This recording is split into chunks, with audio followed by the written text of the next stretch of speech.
মুসা আলাইহিস সালাম ফেরাউনের সামনে যেয়ে দাঁড়ালেন। ফেরাউনের জাদুকররা বিশাল বড় বড় বাঘ বানালো, সিংহ বানালো, সাপ বানালো।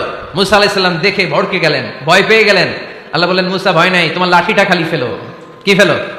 মুসা আলাইহিস সালামকে একটা লাঠি দিছে কে? লাঠি ফেলার সাথে সাথে মুহূর্তের মধ্যে হাইয়াতান তাসআ, বিশাল এক অজগর সাপ। এই বিশাল অজগর সাপ ফেরাউনের জাদুকরদের বানানো সব ভাগ, ভাল্লুক, সিংহ আর সাপগুলো রেখে বিশাল ফানা ধরে আছে। আর সাপ বলতে শুরু করেছে, আর কি আছে নিয়ে আয়। সুবহানাল্লাহ কইতে পারলেন না?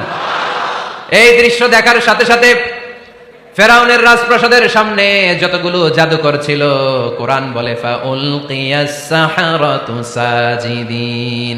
এই দৃশ্য দেখা মাত্রই ফেরাউনের নিয়ে আসা বড় বড় জাদুকরগুলো মুসা আলাইহিস সালামের সামনে দাঁড়িয়ে আল্লাহর জন্য সেজদায় লুটিয়ে পড়েছে। ফাউলকিয়াস সাহারাতু সাজিদিন, সেজদায় লুটিয়ে পড়ে ঘোষণা দিল, আমি ফেরাউনরে মানি না, আমি কোন নাস্তিককে মানি না, আমি মুসার রব, হারুনের রব, বনি ইসরাইলের রব, আল্লাহর জন্য সেজদায় লুটিয়ে পড়লাম। চিল্লায় পড়েন আল্লাহু আকবার। মুহূর্তেই এক সেজদার কারণে তাদের নসিবে হেদায়েত দিয়ে দিয়েছে কে? পৃথিবীর কেউ কাউরে হেদায়েত দিতে পারে? অনেক বাবা ছিল নবী, ছেলের কপালে হেদায়েত নাই, আছে না নাই? অনেক ছেলে ছিল নবী, বাবার কপালে হেদায়েত নাই, আছে না নাই? হেদায়েত দেওয়ার মালিক একজন, চিল্লায় বলেন তিনি কে?